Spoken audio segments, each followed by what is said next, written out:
नमस्कार, आप देख रहे हैं अपार्टमेंट टाइम्स और मैं हूं आपके साथ रोज़ा यादव। अभी हम नोएडा के सेक्टर 137 फिलिक्स ताल की गायनोलॉजिस्ट चारू यादव जी के साथ मौजूद है और आइए हम उनसे बात करते हैं, जानते हैं कि जो महिलाओं में जो समस्याएं होती हैं, किन किन तरह की समस्याएं होती हैं और किस तरीके से उसे डील किया जा सकता है। मैम, पहले तो बहुत बहुत स्वागत है आपका हमारे अपार्टमेंट टाइम्स में। मैम, पीरियड्स की जो प्रॉब्लम है, कई महिलाएं ऐसी हैं जिसको पीरियड्स रेगुलर ही नहीं हो रहा है, कभी डेट आगे हो रहा है, कभी पीछे हो रहा है, तो ये क्या कोई समस्या है? देखिए, सबसे पहले तो हमें ये समझना है कि जो पीरियड्स की प्रॉब्लम है वो एज रिलेटेड है ना। कि अगर हम बहुत छोटी बच्चों में बात करें, जिसको हम प्यूबर्टी मिनोरेजिया कहते हैं, ऐसे बच्चों में रेगुलर पीरियड नहीं आता है और ज़्यादा पीरियड भी आ सकता है। ये यूजुअली जो पहले 2 साल जब हमारा पीरियड आना शुरू होता है उस समय में देखा जाता है।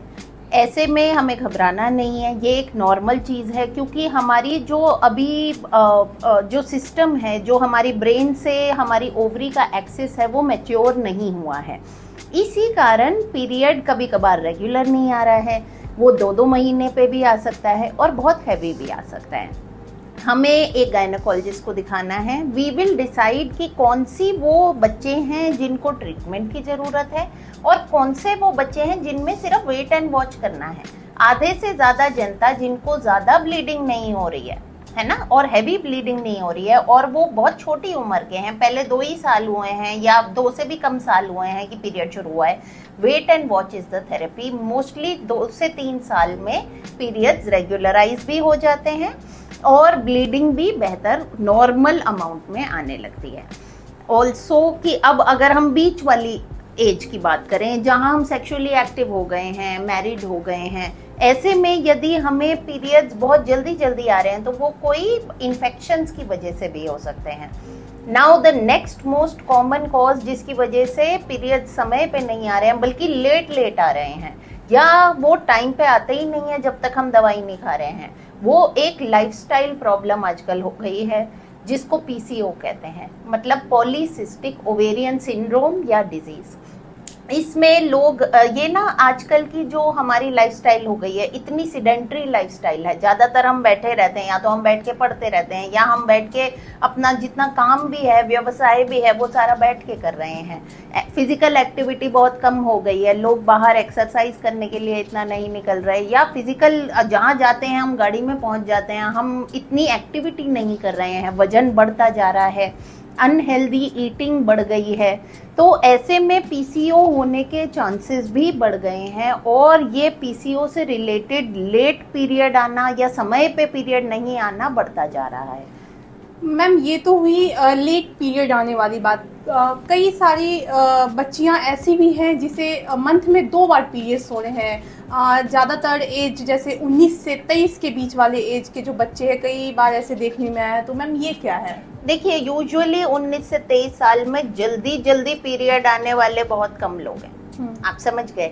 जो जल्दी पीरियड आने वाले एज ग्रुप है, वो या तो वो एज ग्रुप है जहां पीरियड बस शुरू ही हुआ है, या फिर वो एज ग्रुप है जहां सेक्सुअल एक्टिविटी शुरू हुई है, जिसकी वजह से इन्फेक्शंस की वजह से हो सकता है। काफ़ी और सारे डिसऑर्डर्स भी हो सकते हैं, जैसे कि थायराइड डिसऑर्डर्स, ब्लड शुगर के डिसऑर्डर्स, डायबिटिक तो नहीं है, थायराइड तो नहीं है, कोई ब्लीडिंग डिसऑर्डर, क्लॉटिंग डिसऑर्डर्स तो नहीं है। ये सब देखना भी ज़रूरी है।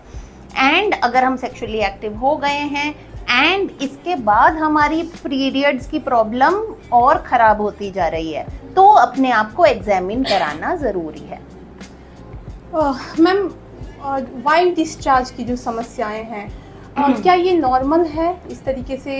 जैसे कई बार होता है कि वाइट डिस्चार्ज कंटिन्यू रह रहा है, ख़त्म ही नहीं हो रहा, तो क्या इस तरीके की जो प्रॉब्लम है, ये समस्याएं नॉर्मल है? देखो, सबसे पहले समझना है, हर डिस्चार्ज अब नॉर्मल नहीं है। जैसे आंखों में से हम आंसू बनाते हैं, हम हर ओरिफिस को, मतलब हर छेद को भगवान ने नम गीला रखने के लिए कोई पानी बनाया है। जैसे आंखों में हम आंसू बनाते हैं, ईयर में ईयर वैक्स बनाते हैं, है ना, माउथ में सलाइवा है। ऐसे ही वजाइना को मॉइस्ट रखने के लिए एक नॉर्मल सिक्रीशन है जो वजाइनल ग्लैंड्स बनाते हैं। ज़रूरी नहीं है कि हर किस्म का डिस्चार्ज खराब डिस्चार्ज है। सबसे पहले हमें समझना है कि कुछ डिस्चार्ज नॉर्मल डिस्चार्ज है। यदि हमारा डिस्चार्ज में इतना एक्सेसिव नहीं है कि वो हमारी पूरी पैंटी या कपड़े सोख कर रहा है, या उसमें जलन नहीं है, खुजली नहीं है, सोचो कि वो पीरियड के जस्ट पहले या मिड साइकिल में है, तो वो एक नॉर्मल डिस्चार्ज का टाइप हो सकता है। ऑल्सो थोड़ी सेक्सुअल एक्टिविटी या स्टिमुलेशन से भी डिस्चार्ज बढ़ जाता है। एवरी डिस्चार्ज, सारे डिस्चार्ज को ट्रीट करने की कोई ज़रूरत नहीं है, सिर्फ एग्जामिन कराने की ज़रूरत है कि क्या ये डिस्चार्ज नॉर्मल है कि क्या ये डिस्चार्ज एबनॉर्मल है। सोचो कि डिस्चार्ज में जलन है, खुजली है, हमें ऐसा लग रहा है कि हम हाथ ही नहीं हटा पा रहे हैं, इतनी खुजली है, और नहीं तो हम जब हर बार पेशाब जा रहे हैं या यूरिन पास कर रहे हैं हमें बर्निंग सेंसेशन हो रही है, then we have to examine. हर डिस्चार्ज का एक इलाज नहीं हो सकता। कुछ मोस्टली जो डिस्चार्ज होता है वो कैंडिडियासिस, फंगल इन्फेक्शन से होता है। फंगल इन्फेक्शंस का डिस्चार्ज मोटा दही जैसा होता है, और ऐसे दही जैसा डिस्चार्ज टुकड़े टुकड़े में फटे पनीर या दही जैसे में आता है। ऐसे में खुजली बहुत ज़्यादा हो सकती है, उसका एंटी फंगल ट्रीटमेंट है। अगर एक पानी जैसा वाटरी डिस्चार्ज है जिसमें फिशी ओडर है, मतलब ऐसे फिशी सी स्मेल आती है, तो वो बैक्टीरियल वेजिनोसिस के कारण हो सकता है। यदि हम सेक्सुअली एक्टिव हैं और सेक्सुअल एक्टिविटी के बाद हमें ये डिस्चार्ज बढ़ा है, तो हमें सेक्सुअली ट्रांसमिटेड डिजीजेस के लिए भी चेक करना ज़रूरी है कि कोई क्लैमाइडिया या ऐसा कोई इन्फेक्शन तो नहीं है जिसके कारण डिस्चार्ज है। डिस्चार्ज ग्रीनिश भी हो सकता है ऐसे में। यदि आपको डिस्चार्ज है, हम सेक्सुअली एक्टिव हैं, तो हमें समझना है कि एवरी डिस्चार्ज जो उसके बाद शुरू हुआ है और बढ़ता जा रहा है और इरिटेट कर रहा है, तो उसको एग्जामिन कराने की ज़रूरत है। एक ट्रीटमेंट सारे डिस्चार्ज के लिए नहीं है। यदि हम सेक्सुअली यूजुअली या तो हम सेक्सुअली एक्टिव ही नहीं हुए हैं, या फिर हमारा डिस्चार्ज नॉर्मल अमाउंट में है जो पैंटी को पूरा सोख भी नहीं कर रहा है, बस पीरियड से पहले और बीच साइकिल में है, थूक जैसा क्लियर डिस्चार्ज है जो इरिटेट नहीं करता है, तो उसे ट्रीट करने की ज़रूरत नहीं है।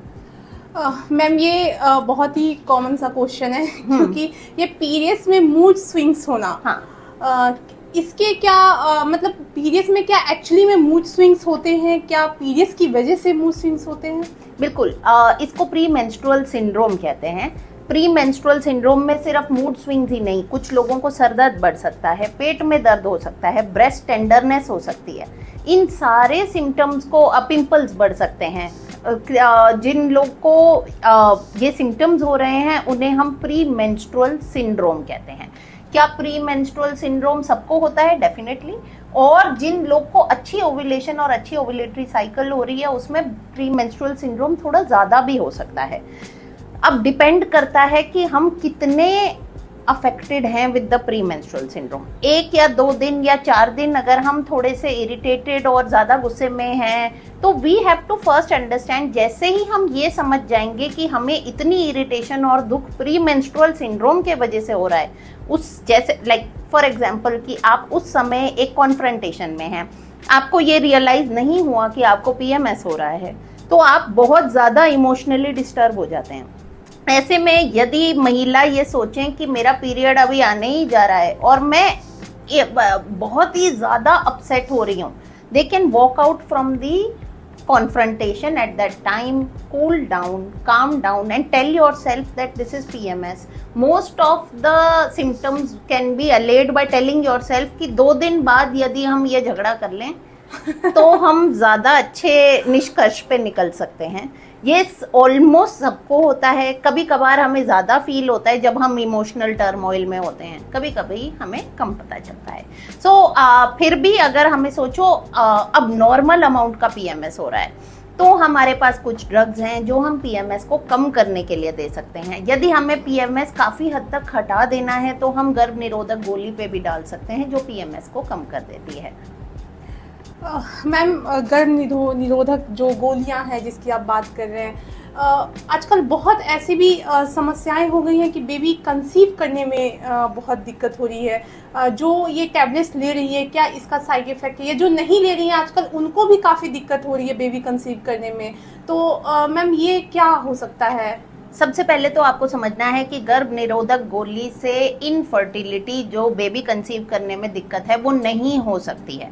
ये एक मिथ है, ये एक गलत धारणा है जो लोगों ने बना ली है।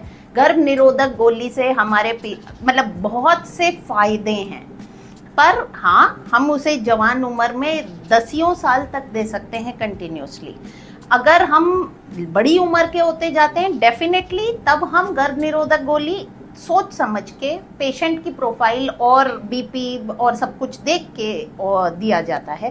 परंतु यंगर लोगों में गर्भ निरोधक गोली पीरियड रेगुलर करने के लिए दी जा सकती है। अगर हम नॉन कॉन्ट्रासेप्टिव यूजेस देखें, मतलब निरोध के अलावा क्या फायदे हैं उनके, वो पीरियड्स को रेगुलर करती हैं, वो ब्लीडिंग को कंट्रोल करने के लिए यूज़ की जा सकती है। जिनको बहुत हैवी ब्लीडिंग होती है, बहुत ज़्यादा पीरियड आता है, तो हैवी मेंस्ट्रुअल ब्लीडिंग को कम करने के लिए दिया जा सकता है।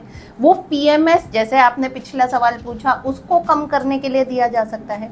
कभी कभार जो लोग ओव्यूलेशन रेगुलरली नहीं कर रहे हैं, जो रेगुलरली ओव्यूलेट नहीं करते हैं, उन्हें हम 3 महीने या 4 महीने गर्भ निरोधक गोली पे डाल देते हैं। जैसे कि जो लोग पीसीओएस के लोग होते हैं, जो ओव्यूलेशन नहीं होता है जिनमें, हम उनकी ये सप्रेस करके गर्भ निरोधक गोली दे देते हैं। जब हम निरोध से उठते हैं तो फर्टिलिटी बाउंस बैक होती है और चांसेस ऑफ प्रेगनेंसी बढ़ जाता है। ये एक गलत धारणा है कि निरोध की गोली के कारण हम इनफर्टिलिटी से जूझ रहे हैं। एक्चुअली में निरोध की गोली हमें 1000 चीजों से बचा रही है। हाँ, वो 10% ओवेरियन कैंसर से भी बचाती है और वो 10% यूट्राइन कैंसर से भी बचाती है। So we need to change our perspective about the oral contraceptive. ये बहुत ही ध्यान देने वाली बात है, क्योंकि ये एक्चुअली में ऐसा बहुत लोगों का माइंडसेट है कि अगर हम टैबलेट्स लेते हैं तो मे बी बेबी कंसीव करने में मुझे आगे जाके दिक्कत हो सकती है। मैम, जैसे मेरा अगला सवाल था कि बेबी कंसीव करने में बहुत दिक्कत आ रही है, बहुत महिलाओं को मिसकैरेज के केसेस काफ़ी बढ़ गए हैं, तो क्या हो सकता है रीज़न? देखिए, सबसे पहले तो lifestyle modification is very important. Lifestyle modification का मतलब है रेगुलर एक्सरसाइज करना, अपना वेट कंट्रोल में रखना। अब सबको ज़रूरत है कि हम अपना बीएमआई कैलकुलेट करें, बॉडी मास इंडेक्स। अब इतने अच्छे फॉर्मूले और कैलकुलेशंस हैं, आप अपना वेट डालें, अपनी हाइट डालें, आपका बीएमआई निकल आता है। आप बीएमआई नॉर्मल बीएमआई में रहें, रोज एटलीस्ट 40 मिनट एक्सरसाइज करें। यही छोटी छोटी चीजें हैं। और डाइट हेल्दी रखें, रफेज फाइबर बढ़ा दें अपनी डाइट में, फैट कम कर लें। हर चीज खाने की इम्पोर्टेंट है, पर उसको राइट अमाउंट में खाना है। घी, तेल, मक्खन, मैदा, चीनी थोड़ी कम कर लें खाने में से, है ना। एंड लाइफस्टाइल जब हम बेहतर कर देते हैं, अल्कोहल स्मोकिंग बंद कर दें। आजकल की महिलाएं भी अल्कोहल और स्मोकिंग में we are equal partners to the males nowadays I am seeing in this world. So we must reduce that and we must start to strive to live healthy. जब हम healthy जिएंगे तो हमारा जो reproductive cycle है वो healthy प्रकार से आगे बढ़ेगा।